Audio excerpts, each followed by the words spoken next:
The folk football era, before 1823 to 1845. Before rugby had rules, leagues or stadiums, it was simply a chaotic form of folk football played across the towns and villages of England. These were not organised matches, but wild, free-for-all events that often had more in common with street fights than modern sports. Entire communities would take part, and the playing area could stretch across open fields, muddy roads, or even rivers. There were no boundaries, no match officials, and certainly no written rules.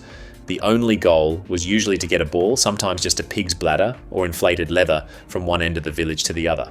That might mean moving the ball to a church gate or town square. How the ball got there didn't matter. Players could kick, throw, carry, or even punch it forward. And if someone got in the way, they were fair game. Tackling, shoving, tripping, and even outright brawling were all part of the experience. These games could last for several hours and often cause damage to property and injuries to players. Folk football was tied to tradition. Many matches were played during special times of the year like Shrove Tuesday or local fairs. Some areas like Ashbourne in Derbyshire still hold annual matches that reflect these old customs. However, as towns grew larger and more structured, concerns about safety and public order began to rise. The authorities, particularly schools and city leaders, started discouraging these unruly games. It was during this time that public schools like Eton, Harrow and Rugby began shaping the game into something more controlled. These schools saw value in sport for teaching discipline, teamwork and leadership. However, each school made up its own rules. At one school,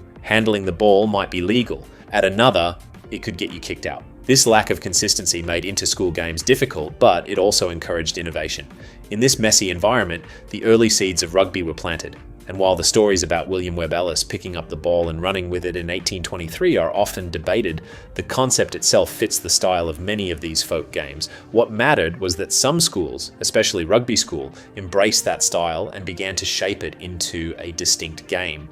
The folk football era may have been wild, but it laid the raw groundwork for what would become a more organised and recognised sport, the rugby school rules era, 1845 to 1863. By the mid-1800s, the need for consistency in school football games became more obvious. With more students playing, arguments over rules happened more often. That's when rugby school took a bold step. In 1845, 3 of its senior students wrote down the school's rules for football. This was the first known written rule book for what would later be called rugby. It was a short document, just 37 rules, but it set the foundation for a completely new sport. The key difference in rugby school's version was that it allowed players to pick up the ball and run with it. This separated it from the dribbling game of other schools like Eton and Harrow, where handling the ball was not allowed. In rugby's game, you could catch the ball, run toward the goal, and be tackled by opponents. The rules also included how to form a scrum, how to handle offside situations, and what counted as a fair try or goal. But even though the rules were written, the game was still controlled by the players. There were no referees. Instead, captains would settle disputes. This approach encouraged respect and self-regulation, but it also meant rules could be bent depending on the situation. Still, having a written code brought much needed structure and made it easier for others to copy. As students graduated from rugby school and moved on to universities or joined city clubs, they brought the rules with them. Many of these young men helped form early football clubs across England. Naturally, they played the game the way they learned it, using the rugby school code. That spread helped the game gain traction in new areas. However, not every school or club agreed on every rule. Some wanted fewer scrums, others disliked the tackling, but the influence of rugby school was strong.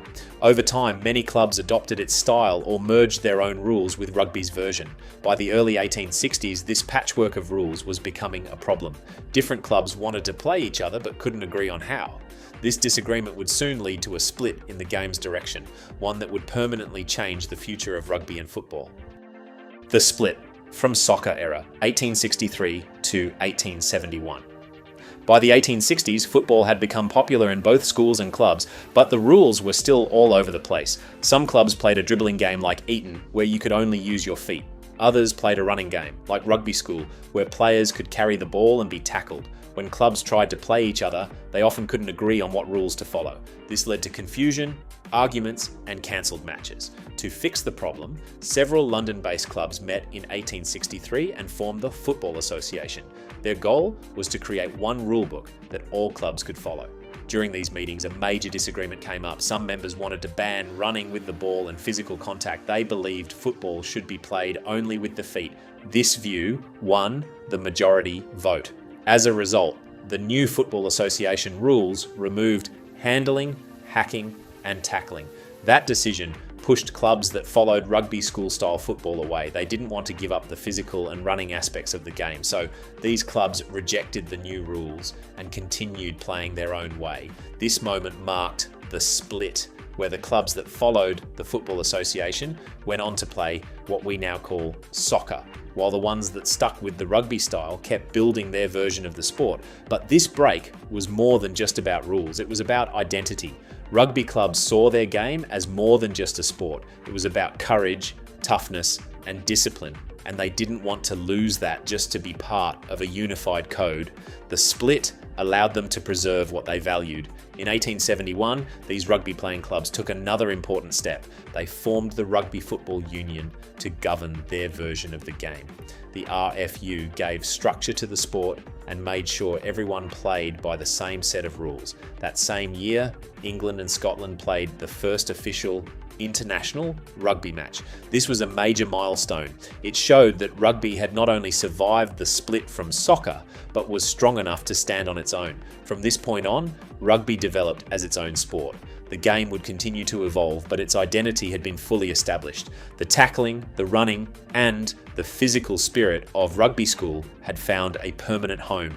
The amateur golden age, 1871 to 1895, after the Rugby Football Union was founded in 1871, the sport of rugby union began to grow at a steady pace. It remained fully amateur, which meant players could not receive any money or benefits for playing. Instead, rugby was treated as a game of character and gentlemanly values. For many, it was not just about winning, but also about playing with honour, discipline, and respect. The players during this time were mostly drawn from private schools, universities, and the middle or upper classes. These were people who had the time and financial means to play without needing to be paid.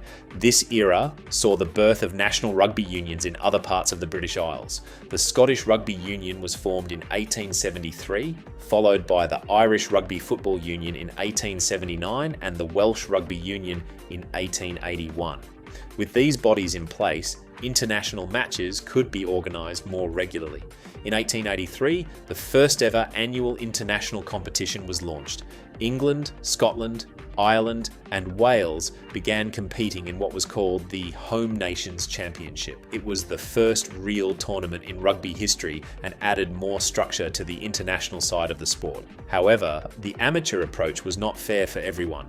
Working class players, especially those from the industrial north of England, struggled to stay involved. Many of them worked long hours and simply could not afford to miss shifts to travel or play matches. Some clubs began paying their players broken time payments to compensate them for missed work. This allowed talented players from poorer backgrounds to stay involved in the sport, but it also violated the RFU's strict amateur rules. This created growing friction between northern clubs and the RFU leadership, which was dominated by southern elites. While the RFU believed in preserving amateurism at all costs, clubs in the north wanted more flexibility to support their players. The divide widened each year, especially as rugby's popularity continued to grow. The sport was no longer limited to upper-class schools and universities. It was being played in mining towns, shipyards, and working-class neighbourhoods. But the refusal to adapt to these changes would eventually push the game toward a major and permanent split. The Rugby Split Era, 1895 to 1905. By the summer of 1895, the pressure between the two sides had reached its peak. On August 29th, 22 clubs from the north of England met at the George Hotel in Huddersfield. That meeting marked a turning point in rugby history. Those clubs decided to break away from the Rugby Football Union and form a new governing body. They called it the Northern Rugby Football Union. This organisation would later become known as Rugby League. The key difference was money. The Northern Union allowed players to be paid for lost wages, which was especially important in industrial areas. The RFU viewed this as the beginning of professionalism and completely against the spirit of rugby. In response, they banned any player who joined the new organisation from ever returning to rugby union. The break was not just administrative, it was deeply personal and filled with resentment. Families and communities were divided, especially in towns where both versions of the sport were played.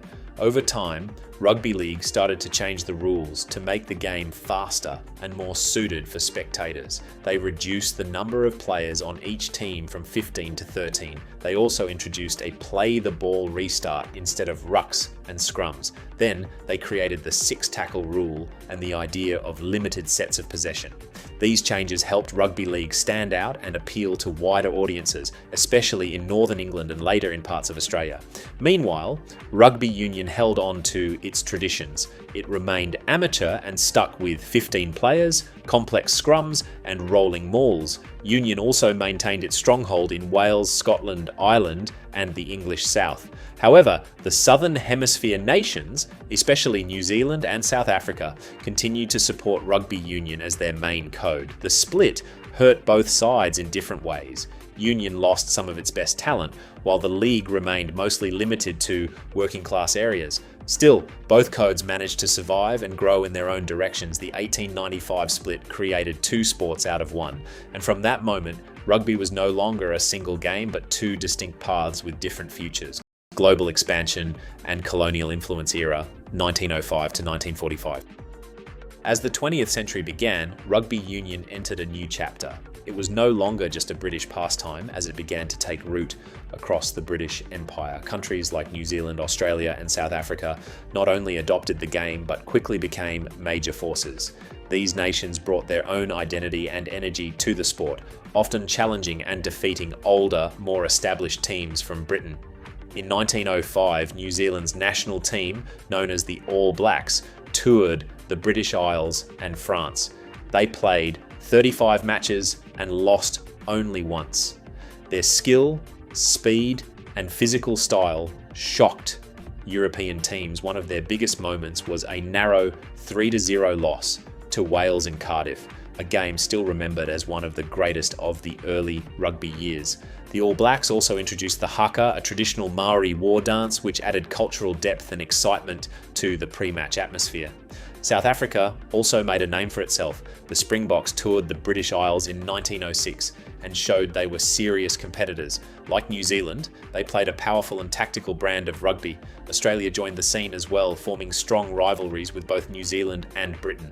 Back in Europe, France joined the Home Nations Championship in 1910.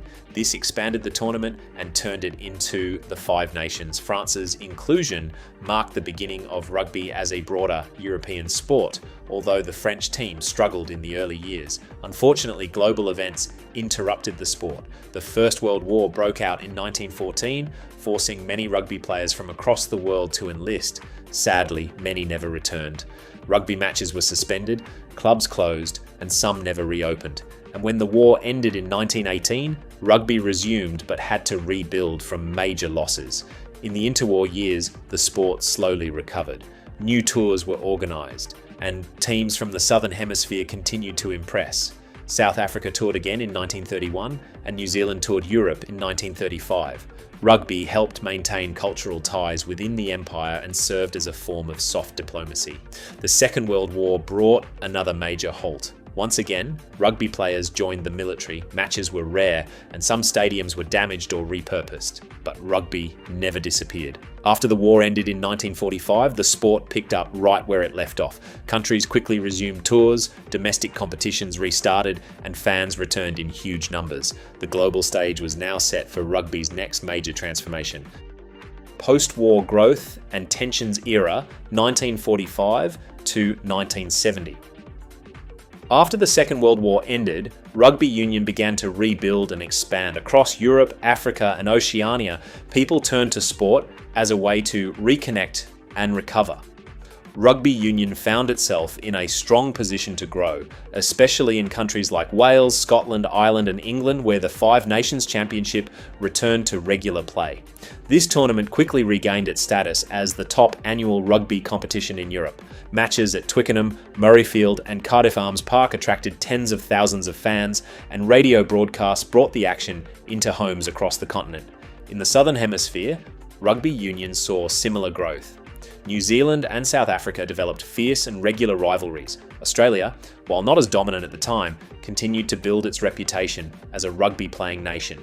The British and Irish Lions also resumed their long tours, bringing together players from England, Ireland, Scotland and Wales to travel to the Southern Hemisphere and compete against the best. These tours created historic moments and built lasting legacies, but they also revealed deeper issues within the sport. Despite its growing popularity, rugby union still clung tightly to amateurism. Players were expected to train and compete without pay, even while representing their countries at the highest level.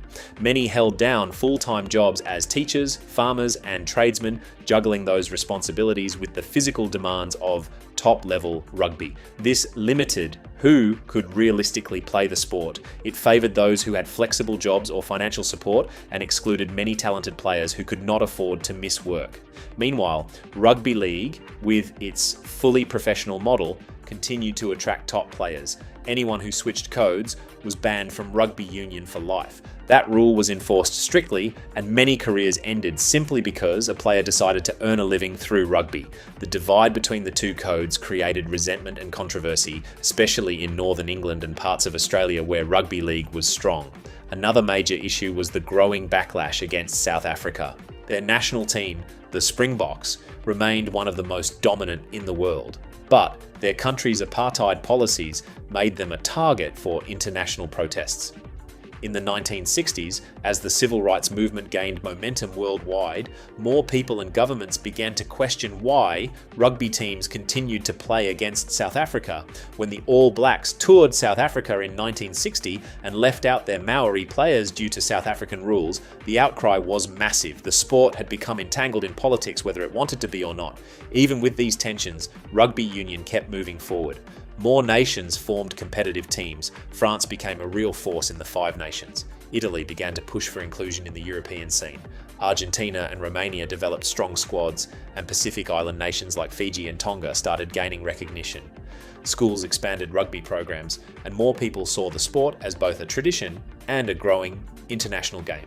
Amateur versus professional debate era, 1970 to 1995. During the 1970s and 1980s, rugby union faced a major identity crisis. On the outside, the sport looked strong. International matches attracted huge crowds, and the Five Nations remained a key fixture in European sport. In the Southern Hemisphere, the Springboks, All Blacks, and Wallabies produced legendary players and unforgettable matches. However, inside the sport, something was broken. The game still held onto its amateur rules, but those rules no longer matched the demands of the modern era. By now, training had become intense and time-consuming. Players were expected to stay fit year-round, attend multiple sessions each week, and travel internationally for tours that lasted months, but they still were not allowed to receive any money. Some unions offered players jobs or bonuses under the table. These were called chamateur arrangements, and they turned the amateur status into a running joke. Everyone knew players were being paid in secret, but no one wanted to say it out loud. At the same time, rugby league continued to attract players with real contracts and regular pay. Many top rugby union stars crossed over, ending their union careers forever. The bans were strict and unforgiving. Once you left for league, there was no coming back. These losses hurt the quality of union and frustrated fans who wanted to see the best talent on display. The debate over professionalism only grew louder. Some argued that paying players would destroy the sport's core values. They believed rugby was about loyalty, character, and tradition, not money, but others pointed out that those values were already being bent. Players were risking injuries and giving up time with their families, all for the love of the game, while administrators earned salaries and fans paid to watch. In 1987, the first Rugby World Cup changed everything. Organised by the International Rugby Board and hosted by New Zealand and Australia, the event brought together top teams from around the world. It was a huge success, both financially and in terms of viewership. The final, where New Zealand defeated France, showed just how much potential the sport had on a global scale. The tournament proved that rugby could be more than a regional game, it could be a worldwide product. Still, the old guard held on. The amateur rules stayed in place even as more World Cups were planned. The 1991 edition in Europe and the 1995 tournament in South Africa only added to the pressure. More nations wanted a seat at the table. More players demanded fair compensation. The sport was approaching a breaking point and something had to give. The professional era, 1995 to 2010. In 1995, after years of debate and tension, the International Rugby Board finally opened the doors to professionalism.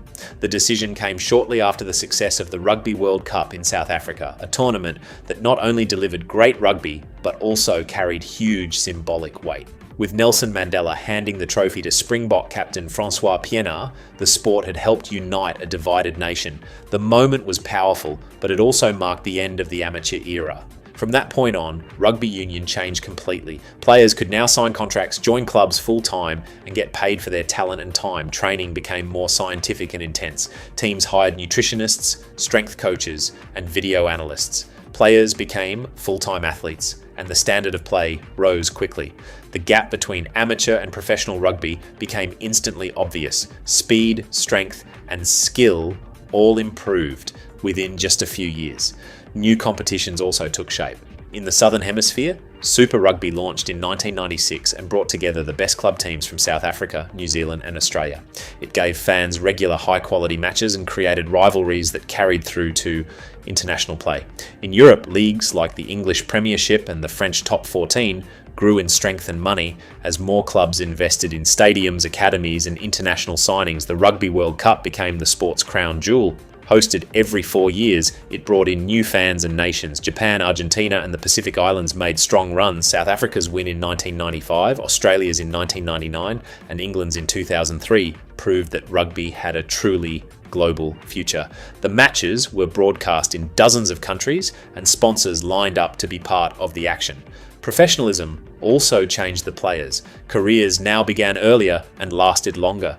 Young talents were scouted from schools and brought into academy systems. Players became brand ambassadors, role models, and public figures. Rugby moved from a part-time passion to a full-time job, and that shift brought both benefits and problems. Injuries became more frequent.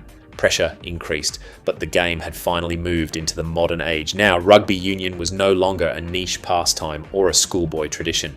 It was a professional sport, played by elite athletes, watched by millions, and shaped by new rules, new money, and a new global vision.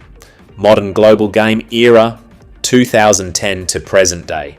Since 2010, rugby union has truly stepped into the global spotlight. It is no longer a niche sport tied only to former British colonies. Today, it fills massive stadiums, draws in millions of viewers, and commands serious money through broadcasting rights and sponsorships. Tournaments like the Six Nations and the Rugby Championship continue to grow, but the biggest stage remains the Rugby World Cup. The 2015 edition in England broke attendance records, while Japan's hosting in 2019 introduced the sport to a new generation of fans in Asia and delivered unforgettable moments on the pitch. What stands out most in this era is the rise of new rugby nations. Japan's historic win over South Africa in 2015 was a turning point. It proved that the so-called smaller nations were closing the gap. Since then, countries like Georgia, Uruguay, Chile, and Portugal have made headlines with gutsy performances and surprise victories, showing that rugby is no longer controlled by the traditional powerhouses. At the club level, money now plays a bigger role than ever. In France and England, top clubs pay huge wages to attract global talent, turning club rugby into a high-stakes business. The United Rugby Championship has also grown in importance by including teams from South Africa, Ireland, Wales, Scotland, and Italy. In the United States, Major League Rugby is trying to plant strong roots in a challenging but potentially massive market.